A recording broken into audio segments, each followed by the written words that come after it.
Daniel Whitman stared at the framed photo on his desk. 20 years of marriage captured in a single moment at their anniversary dinner just 6 months ago. Claire's smile radiant, his arm around her shoulder, both of them looking like they'd won life's lottery. The bitter irony wasn't lost on him now, knowing what he knew, carrying the weight of truths that would destroy everything in that photograph. "I destroyed 2 lives in one night," he would later confess to his therapist, his voice steady as granite, "and I'd do it again. But to understand the fire, you must first understand the foundation it burned down. They'd been Oakwood High's golden couple, the project manager's son and the artist's daughter who somehow made sense together. Daniel, methodical and steady even at 17, had approached Claire with a color-coded study schedule for their chemistry class. She'd laughed, called him adorable, and kissed him right there in the library. 22 years later, that kiss had led to a colonial house on Maple Street, 2 cars in the garage, and a life that neighbors whispered about with envy. Daniel had built their stability brick by brick. His work at Thompson Construction wasn't glamorous, but it was dependable. 12-hour days managing building projects meant Claire could pursue her part-time work at the Community Arts Center, teaching pottery to retirees and hosting paint and sip nights. Their friends, mostly other couples from the neighborhood, would joke at barbecues about Daniel and Claire being relationship goals. "You two make it look so easy," their friend Connor would say. Beer in hand, watching them move around each other in the kitchen with practiced synchronization. For years, it had been easy, or at least Daniel had thought so. The changes started subtly. During their 20th anniversary dinner, the one from the photograph, Claire had checked her phone 3 times during the main course. When he'd asked about it, she'd waved him off with a dismissive gesture. "Just confirming tomorrow's class schedule," she'd explained hastily. But her thumb had moved too quickly across the screen, the practiced swipe of someone deleting messages. Then came the distant moments in bed. She'd turn away, claiming exhaustion, but he'd catch her eyes wide open in the darkness, staring at nothing. Once, mid-embrace, she'd actually sighed, not with pleasure, but with something that sounded disturbingly like resignation. Daniel had pulled back, asked if everything was all right. "Of course," she'd replied, forcing a smile that didn't reach her eyes. "Just tired. The grocery store lie started 3 months ago. Traffic was horrible, so I just came home," she'd explain, empty-handed. But the traffic app on his phone showed clear roads. "Ran into Jennifer. We grabbed coffee instead," became her Tuesday excuse. Except Jennifer had moved to Portland 6 months earlier. Daniel found himself doing something he'd sworn he'd never do, checking their joint credit card statements. No unusual purchases. Her car's mileage, however, told a different story. Extra miles that didn't align with her stated destinations. 20 here, 30 there. Where was she going? He'd sit in his office at Thompson Construction, staring at blueprints but seeing patterns in Claire's behavior instead. The new password on her phone. The way she'd started doing her own laundry, insisting his work clothes would contaminate her delicates. The Thursday evening yoga classes that had mysteriously shifted to private sessions he was discouraged from attending. "You're being paranoid," he'd tell himself. But his gut, the same instinct that had saved him from bad contractors and shifty suppliers, screamed otherwise. The breaking point came on an ordinary Tuesday.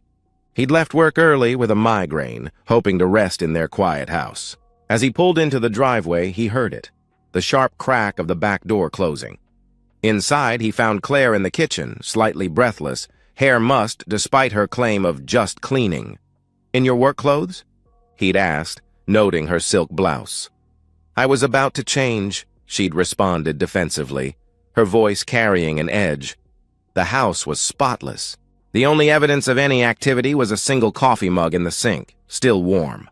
Claire hadn't drunk coffee past noon in their entire marriage. She claimed it kept her awake. That night, as she showered, immediately upon his arrival home, he noted, Daniel stood in their bedroom, feeling like a stranger in his own life. Her phone buzzed on the nightstand. Before he could stop himself, he glanced at the screen. The message preview showed only, "That was too close. We need to be more." The rest was cut off. When Claire emerged from the bathroom, she snatched the phone, claiming it was about a surprise party for her mom. Her mother's birthday was 8 months away. Daniel lay awake that night, Claire sleeping peacefully beside him, and made a decision. He wouldn't confront her without proof. 2 decades of marriage had earned that much. But he would find the truth, whatever it cost. His gut instinct, the one she'd always teased him about, had never been wrong about the important things. He was about to find out it was right about this too. The cameras were smaller than Daniel had imagined. Connor, his contractor friend and sometimes drinking buddy, had installed them under the pretense of a security upgrade. "These are top of the line," Connor had explained, showing Daniel the phone app. "Motion-activated, night vision, cloud storage. Whatever you're looking for, you'll find it." Connor hadn't asked what Daniel was looking for. Good friends knew when not to push. The next 3 days were agony. Daniel went through the motions of normalcy, kissing Claire goodbye each morning, asking about her day each evening, maintaining conversations about weekend plans and grocery lists. All while knowing that cameras were recording every moment in their bedroom, living room, and kitchen. He noticed things he'd previously missed. How Claire always waited for him to leave first in the mornings. How she'd started suggesting he visit his parents more often. How she'd become oddly insistent about his upcoming business trip to Chicago. "You should extend it," she'd suggested over dinner Wednesday night. "Make it a long weekend. You deserve a break." Since when did Claire encourage him to be away longer? Thursday afternoon, Daniel sat in his locked office at Thompson Construction, laptop open to the security app. His hands shook as he clicked on the first motion alert from Tuesday, the day he'd come home early. The timestamp read 2:47 p.m.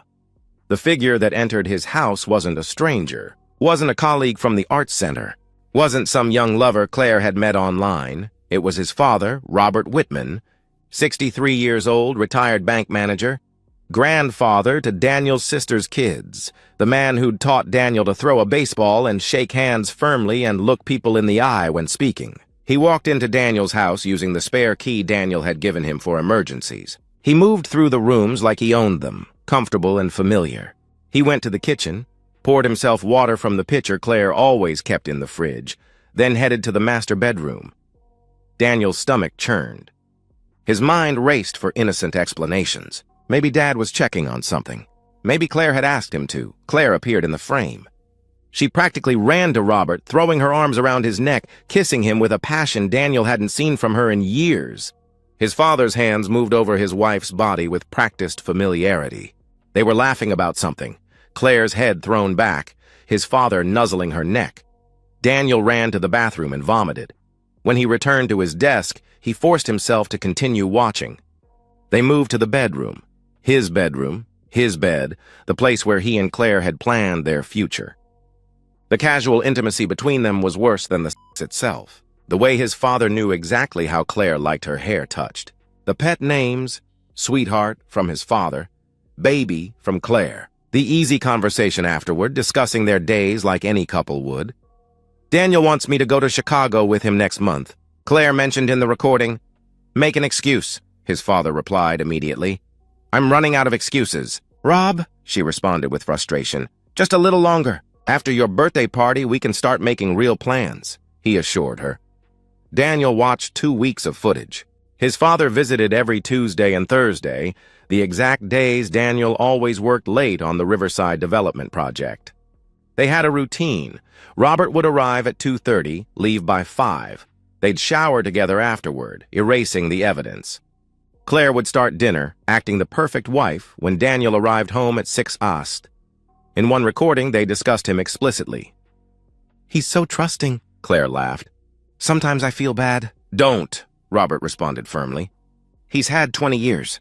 It's my turn now." "Your own son, though," she said with a hint of uncertainty. "He'll be fine. He's always been resilient. Besides, he's married to his work more than you," his father justified. Daniel paused the video. His father had just justified his son's wife by claiming Daniel worked too much. The same work ethic his father had drilled into him since childhood. The most damaging recording came from the previous Tuesday. They were lying in bed, Claire's head on his father's chest, a position she'd claimed was uncomfortable when Daniel had tried it. "After my birthday party, I want to file," Claire stated decisively. "Are you sure?" Robert asked. "The prenup has an adultery clause, but only if proven. If we're careful, I can claim emotional neglect. Half of everything plus alimony, she explained. I've already talked to my lawyer friend, Robert revealed, quietly. We can make it seem like Daniel's work obsession drove you away. My divorce from Patricia is almost final anyway. Patricia, his mother. They were planning to destroy both marriages, both families, and walk away together. Daniel closed the laptop and sat in the darkness of his office. The fury he expected didn't come. Instead, a cold clarity settled over him. They wanted to wait until after Claire's 40th birthday party. A party where both families would gather, where his mother would probably give a touching speech about marriage, where his father would toast to family values. He picked up his phone and scrolled through his contacts until he found Jennifer Walsh, the divorce attorney who'd helped Connor during his ugly split.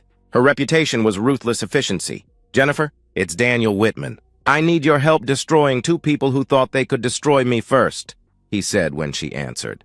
How soon can you get me evidence? She asked. All business. I have video. Hours of it, he replied. Then let's bury them, she responded with satisfaction. Jennifer Walsh's office smelled of leather and coffee, with an underlying scent of destruction that seemed to seep from the case files stacked on every surface. She watched the first video for 30 seconds before stopping it. I've seen enough, she declared, sliding the prenup across her mahogany desk. This adultery clause is bulletproof. She gets nothing except what she brought into the marriage. Which was? Daniel asked.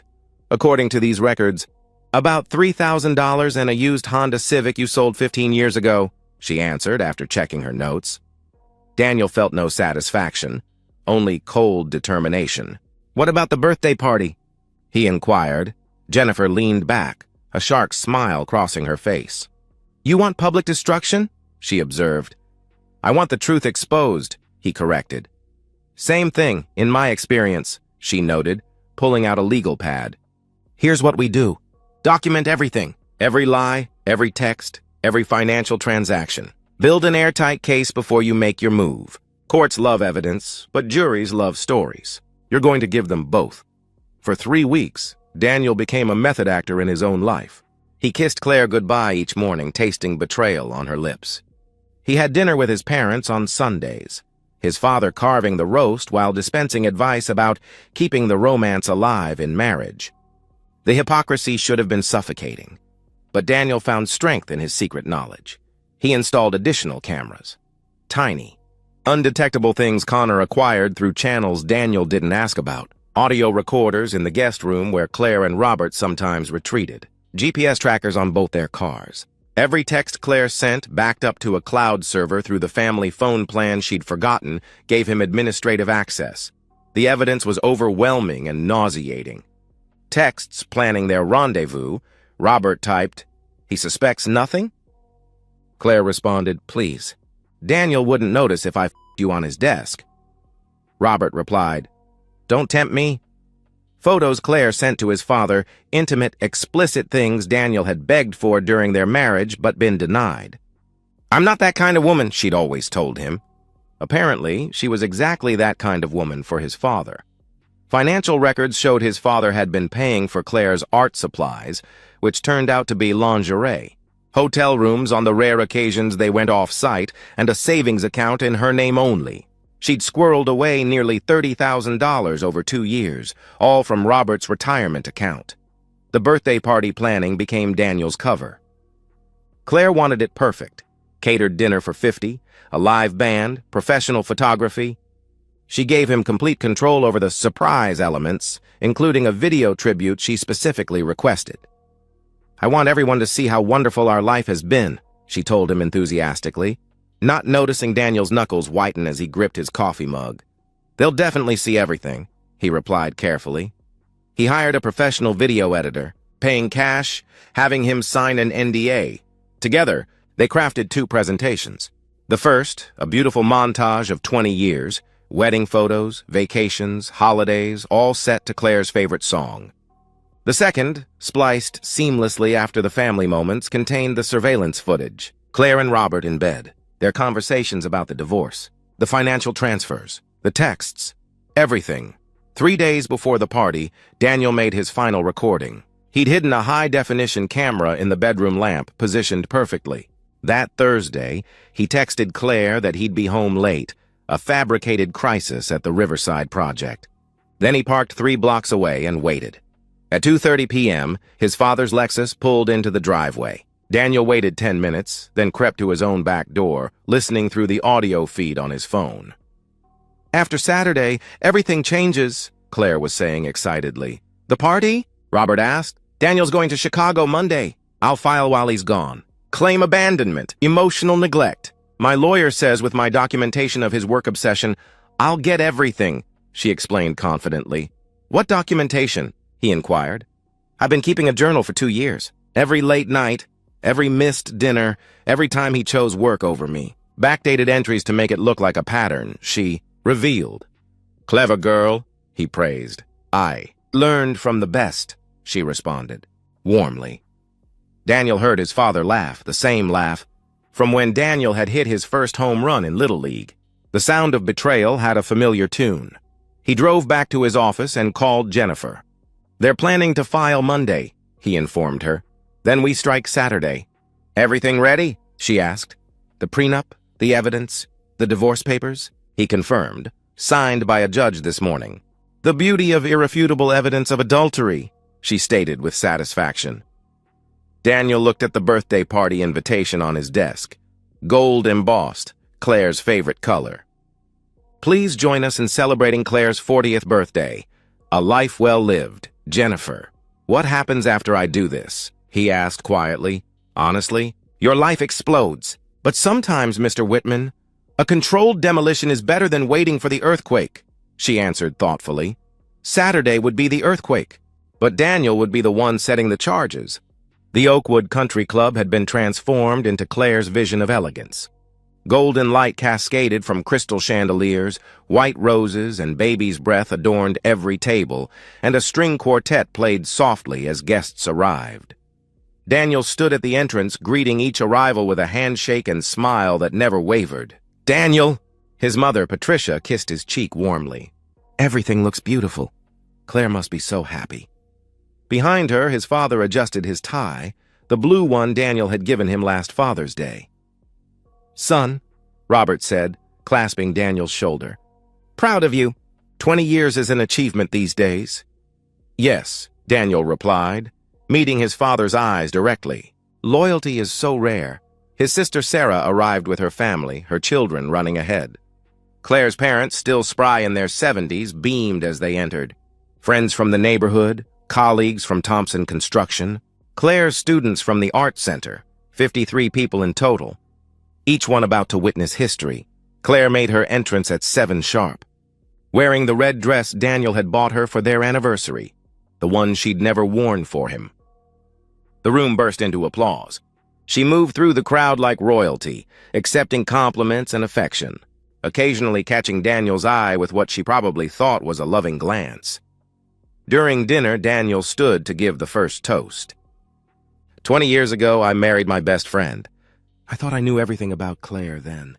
But marriage is about discovery, about learning who someone really is beneath the surface. Tonight, I want to share that journey with all of you. Claire dabbed at her eyes. His father raised his glass in approval.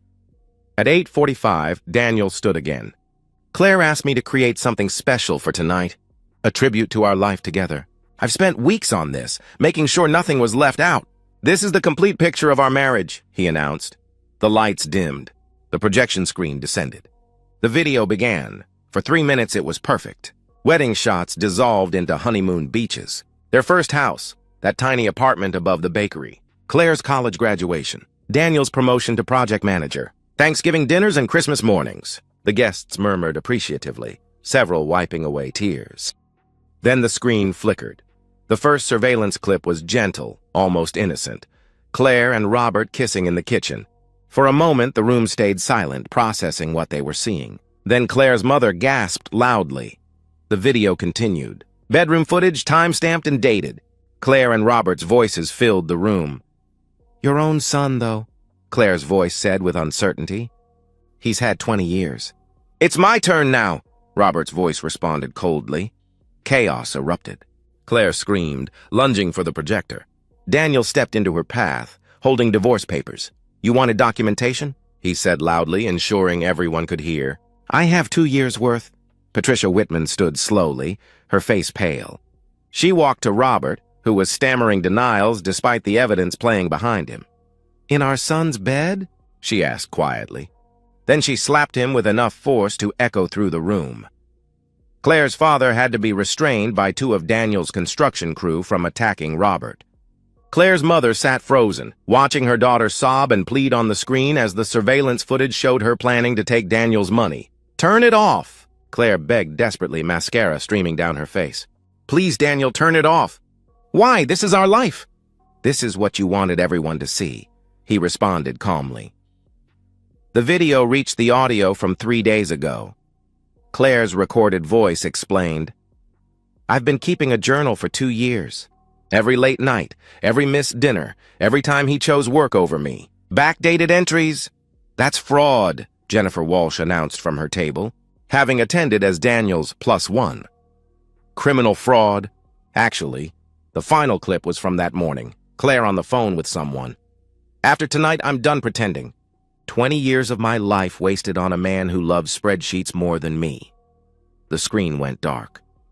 In the silence, Daniel handed Claire the divorce papers. Sign them now or Jennifer files criminal charges for fraud and theft. Yes, we know about the account you and my father funded, he stated firmly. Claire's hands shook as she signed, her signature barely legible through her tears. Robert, Patricia's voice cut through the room. I'm keeping the house, the retirement accounts, everything. My lawyer will contact you Monday. Mom, Sarah stepped forward, putting herself between her parents. How could you, Dad? How could you do this to Daniel? To all of us? Robert looked around the room, 53 people staring at him with disgust, horror, or fury. His golf buddies turned away. His brother shook his head. His own grandchildren looked confused and frightened. Daniel, he started desperately. No, Daniel interrupted, turning his back on his father, a gesture more violent than any punch. You're dead to me. Security arrived. Daniel had hired them specifically for this possibility. They escorted Robert and Claire out separately. Claire's parents followed, her mother supporting her father, who seemed to have aged a decade in 10 minutes. The room emptied slowly, guests unsure whether to offer condolences or congratulations. Connor stayed, as did Jennifer and, surprisingly, Daniel's mother, I suspected. Patricia admitted quietly, nursing a whiskey. Not Claire specifically, but someone. He'd been different for 2 years. Why didn't you say anything? Daniel asked. Same reason you didn't, I suppose. Hope that I was wrong, she answered sadly. Daniel looked at the empty projection screen, the ghost of his marriage still flickering in his mind. What now? He asked.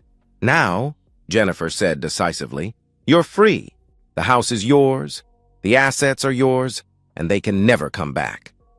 But freedom, Daniel would learn, had its own weight.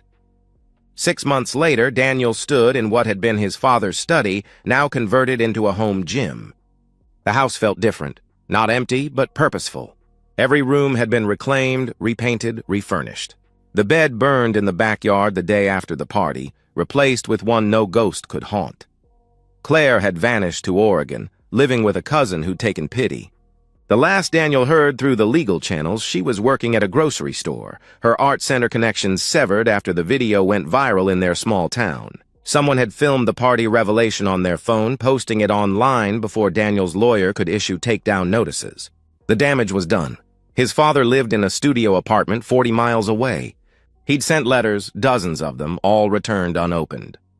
He'd appeared at Daniel's door once, 3 months after the party. Daniel had called the police, filing a restraining order. Robert Whitman was a stranger who happened to share DNA. Patricia had thrived in her unexpected freedom.